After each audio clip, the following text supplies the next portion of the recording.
Hello my lovelies, and welcome back to the NPC Reviews. Are you seriously going to make that your catchphrase? Because, it sounds more like something a Gabe Butler would say. Wait, how'd you get to the front of the couch? Bad editing. It's really amazing, really. You can do just about anything with it. Watch this.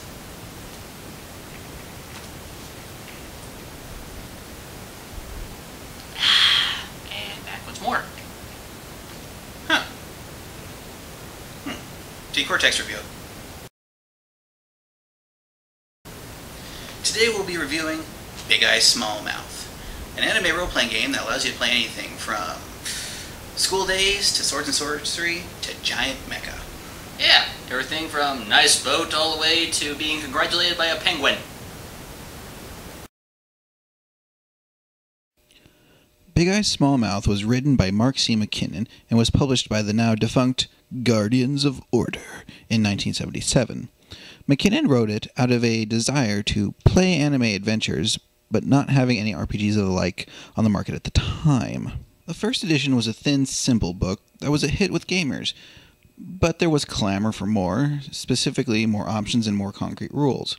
With this, expansion books were produced, such as Big Mecha and Cool Starships, and Hot Rods and Gun Bunnies, which introduced such things as mecha, as well as vehicles and skills.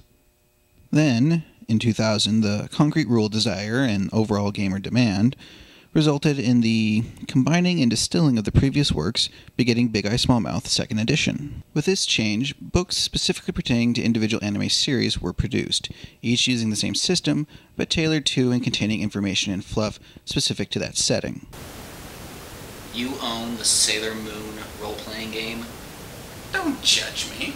Over some time, gamers made more demands, which resulted in some other related systems whose results were not that great, and a 3rd edition was deemed required, and a 3rd edition was made. But its release was delayed by the Guardians of Order going bankrupt, and the property passing to Art House, a subsidiary of White Wolf. Then, in 2007, Big Eye Small Mouth 3rd edition was published. And now on to the mechanics. I swear, officer, the princess was like that when I found her. Continuing. The core mechanic of Big Eye Small Mouth is to roll 2 6-sided dice and add your modifier to try to hit the difficulty's target number, with 12 being an average difficulty, and higher or lower difficulties going up or down by multiples of 3 respectively. Aside from target numbers, there are also opposed rolls, where 2 or more characters roll their dice and add their modifiers to try to outdo each other, with ties usually favoring the active or challenging character, for example, attack versus defending in combat. The straightforward nature of the core mechanic allows for quick combat, thus allowing the game to easily capture the fast-paced nature of anime and manga combat, assuming, of course, there aren't any flashbacks involved. There are 2 big things to know about Big Eye Small Mouth, or BESM. First, it is a points-based system, which means the player is given a set amount of character points by the GM, which they spend to buy everything from stats, which consist of body, mind, and soul, ranging from 1 to 12, with 4 being the adult human average, to attributes, which are the powers, techniques, and skills of the characters, with defects adding a few more points to the pool. This allows for multiple characters starting with the same amount of character points to be of roughly equal power while giving the players a great deal of flexibility and versatility. A point-buy system. Mm-hmm. In an anime-inspired role-playing game. And what, pray tell, is keeping every single 15-year-old fangirl from making a massive mirror... Why are you clutching my face? Do not speak its name.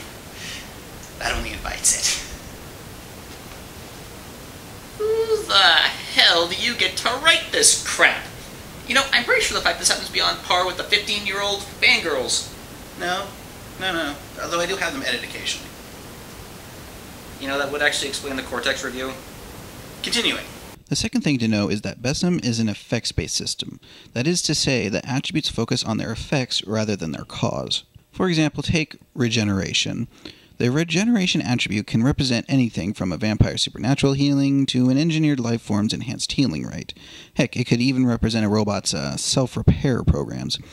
It's up to the player to define how it works for their character, though the rules do provide many game mechanical options to allow players to customize each attribute by adjusting certain variables or adding restrictions to better reflect how it works for their character. While this is a multi-genre role-playing game capable of handling most any setting, there are two sections that fulfill the campaign setting, fluff, or content requirement of any role-playing game. The first is Chapter 13, which is split into two parts. The first is a general rundown of common background, character, or plot elements that regularly crop up in anime. In this particular case, they bogarted the term fan service to refer to these elements instead of keeping the normally lustful connotation of the phrase. That was gay. Like, really, really, really gay. I mean, like, gayer than that one thing in Louis the Rune Soldier review.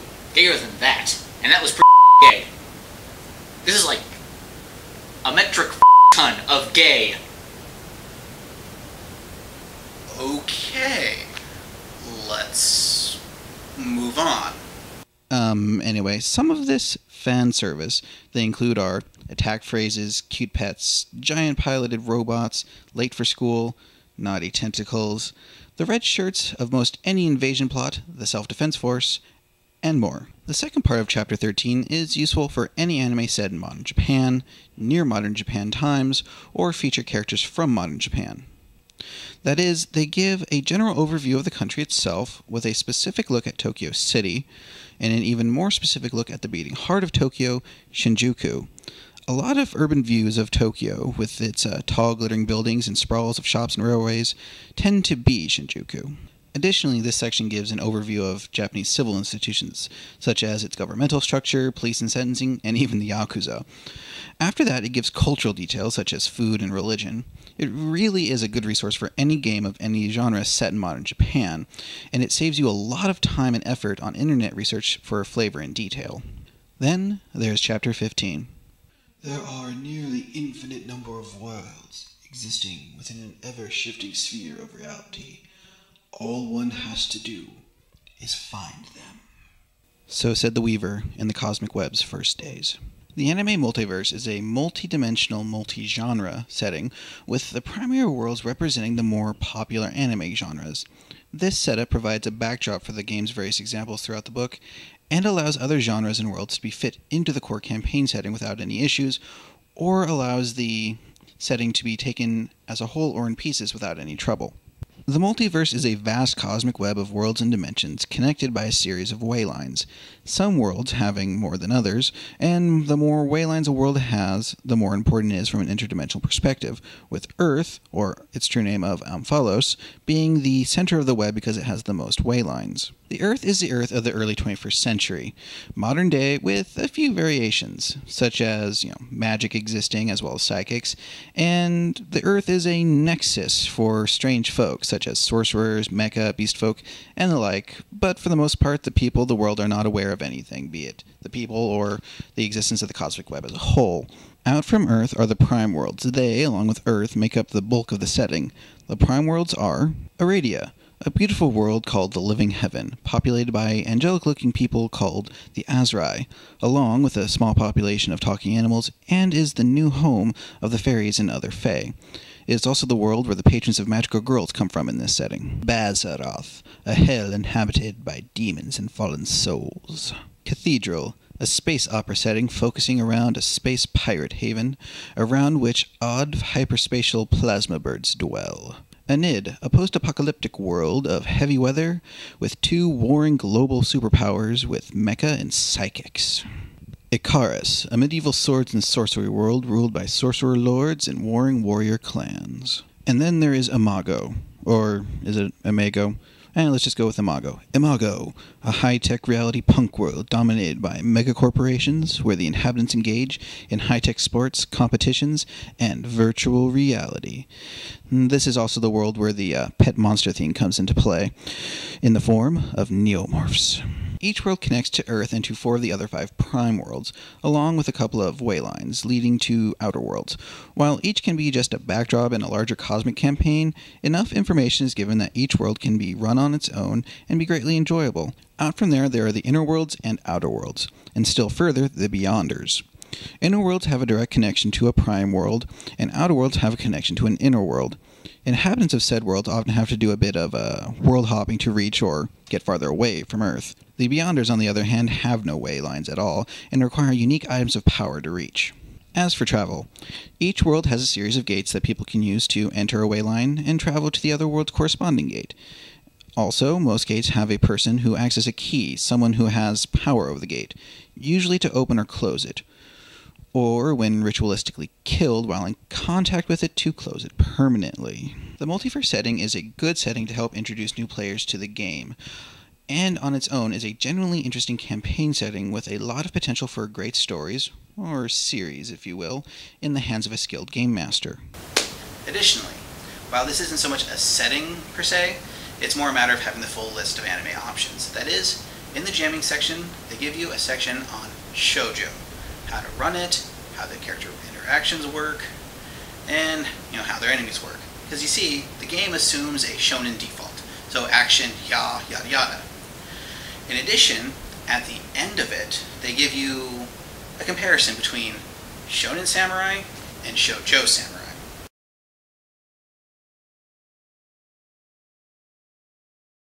This is how the shonen would do the samurai. Honor! Violence! And then ultraviolence ensues. And this is how the shoujo would go. I can't believe that you betrayed our lord and our friendship. I had to do it for love. Wait, what? Oh, it says here, shoujo also has a long history of plot elements that may be startling or unorthodox, such as cross-dressing characters, same-sex relationships, and gender switching. Right. You, mother, and stupid reviews. I quit.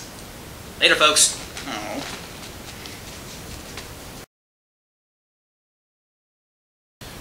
In conclusion, though not exhaustive, this game is very comprehensive. You can handle anything you need, really. Additionally, the DM determines the complexity. You can take it flat rate, or you can take those little cues throughout the book, put in by the designers, that simplify the system to try to capture the simple finesse that the first edition had. And that's one of the things that McKinnon was going for. As for the downsides, however, there are 3 big ones. First is a problem that's not necessarily inherent to Big Eye Small Mouth specifically. It's a problem that's inherent with any point-based system, specifically large point-based system. That is, it is possible to come up with legal attribute purchases and combinations that unbalance or disrupt the game. Now, this can be overcome basically by a GM with an observant eye and the ability to say no, preferably kindly, of course. Of course, like that's going to happen. Second, this game has no proper bestiary or mook section, which means the GM is going to have to build from ground up every monster, mook, schlub, and giant antagonist mecha trying to get you. There's really no in around this. Basically, you have to grin and bear it. Thirdly, is the fact that this game is out of print. Now, it's still readily available on fine sites such as, and no, I'm not selling out, that implies you get paid. Basically, it can be caught online, and there are some dedicated fan sites available to help with that second problem. Now, I wanted to give this more, but due to its certain big issues, I give this a 3.5 out of 5. It's still playable, but requires a bit more pencil work. Oh, hey Ted, what are you doing back? Well, 2 reasons really. 1, I know you can't finish this thing without me. And 2, I'm a vindictive asshole. Mary Sue.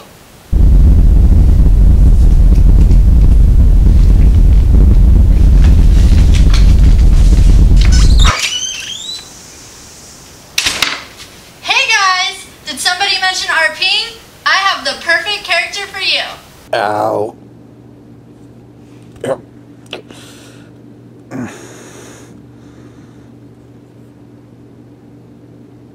Hi. How you doing? I'm sorry to interrupt. Oh, but I need your help. Oh, cowboy today. Huh. Didn't think you dealt with them very often. Oh, well, you see, somebody called, Mary Sue here. And I kind of need your help to, take her out and stuff. Alrighty, see you in a bit. Love you too. Bye. Where is everyone?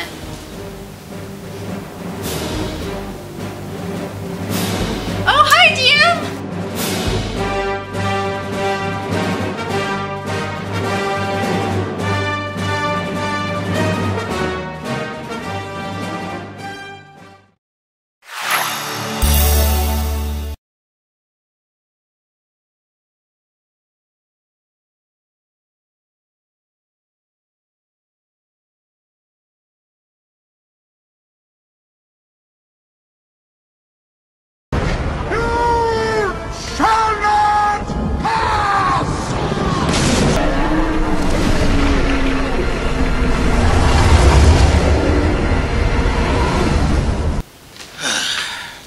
Thanks, Dad. Where'd you send her anyway?